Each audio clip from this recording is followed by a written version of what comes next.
پلار هر پلار د خپل بچي د کامیابۍ دپاره د خپل بچي د کامیابولو دپاره همیشه د خپل ځان ناکام کړی د خپل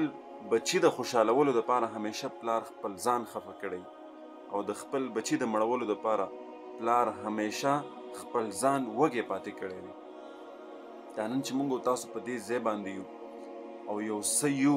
په دې کې غټ کردار دا زموږ او ستاسو والدینو دی او په دې کې هم چې پلار دومره سخت دی، دومره تکلیفونه، دومره خوارۍ، دومره سختۍ زموږ سره تېرې کړي، بیا سبا چې موږ لږ راغټ شو په خپلو خوب باندې ودرېږو ملا م رانیغه شي بیا وایو وایي پلار موږ دپاره څه کړي دي او پلار زموږ په څه پوهېږي. داسې قسم الفاظ وایو قسم بالله په هغه ورځ باندې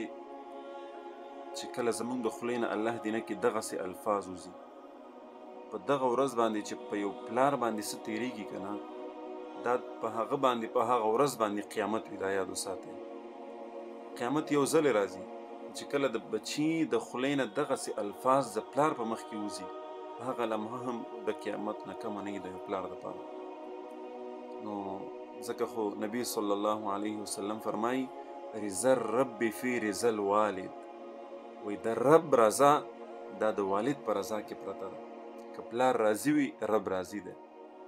او وایي که چېرته او وایي د رب خفګان د حدیث مخکې ټوکړه داسې ده چې د رب خفګان دا د پلار په خفګان کې پروت دی چې پلار خفه رب خفه ده. الله دې موږ نه زموږ او ستاسو والدین راضي کړي د خپلو والدینو قدر وکړي او فارسي ډېره نه راځي خو یو متل دی وایي قدر زرګر زرګر شناست قدر جوهر جوهري د زرو قدر دا په زرګر باندې نو د والدینو قدر په هغه چا باندې دی چې د چا نشته دی د چا نه تللي دي دا دنیا یې پرېښې ده هغې نه لاړ شئ پوښتنه وکړئ چې پلار څه شی دی او مور څه شی دی.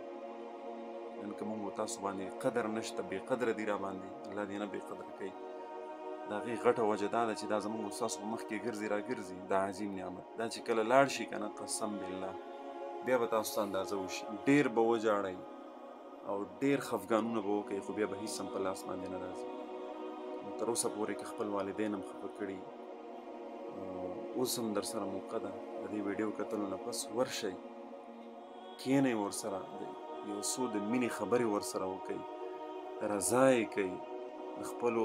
خطاګانو د خپلو غلطیانو معافي ترې وغواړئ خوشحاله یې کوئ دغه موقع ده در سره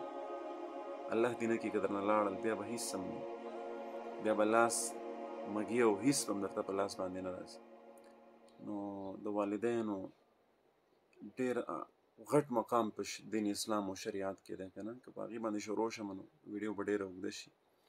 خو دومره مې درته وویلې چې د رب رضا دا د پلار په رضا کې ده د رب خفګان دا د پلار په خفګان کې دی دا خبره ډېره کافي ده زموږ او ستاسو دپاره. الله دې زموږ او ستاسو والدین مور او پلار ته د صحت عافیت او د خوشحالۍ سره اوږد ژوند ورته ورکړي او الله دې هېڅکله نه خفه کوي